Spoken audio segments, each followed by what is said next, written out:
I'm joined by head coach Carroll LaHaye of Randolph-Macon College women's basketball. They were picked number 3 in this year's preseason poll, receiving 1 first-place vote. Coach, talk to us about your team coming into this season. You've got a couple all-conference players back, as well as your point guard returning to your starting lineup. Give us your feelings on the team so far in preseason practice and those returning players. Well, you're right. We have 4 seniors returning, and we expect great things from those 4 seniors. They've been in the league for 4 years, and as you mentioned, the all-conference players. I think they're doing a great job leading our new players and our underclassmen. We've had a little attrition in the program, so we're down to 10 players, but with those 4 seniors leading the way and pulling the new players along, we've seen some great things. And practicing 5:50 to 7:50 in the morning has really energized our team, actually. Over the last several years of your program, post-play has really been a staple of what has come out of Yellow Jackets basketball. That continues with somebody like Katie Anderson, who led the ODAC in rebounding last year. What do you expect out of her as an encore for her senior season? Well, certainly we are going to look for her for a lot of our offense. And you're right, I've always believed in the high percentage shots. So we like to pound the ball inside. We like to get the closest shot that we can. And Katie does a great job of making herself available and doing what we need her to do on our offensive scheme. So we find her, but the exciting part for us this year is that we have some complementary players that can go with her and battle with her and give her something to contend with. You mentioned those complementary players, and it's tough to call your leading returning scorer a complementary player in Hannah Liverman, but she's the outside option to the inside that Katie is. Talk a little bit about her emergence last season after leading the ODAC with 77 made three-pointers. Well, Hannah works really hard on her game, and she's an outstanding shooter, probably one of the best that we've had in our program. And she's come back this year much stronger, much more focused, and that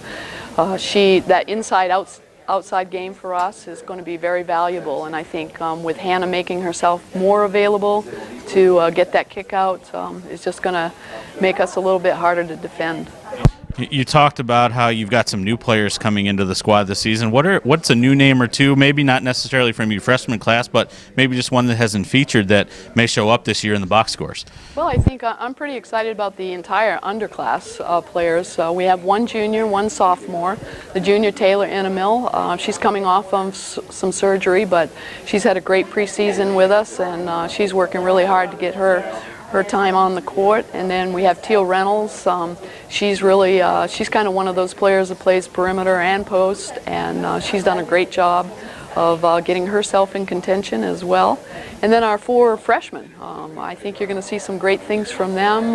From our first scrimmage, we were very excited with the energy that they brought to the court as soon as they got into the game, and their skill level is great for the collegiate game as we enter the 2015 season.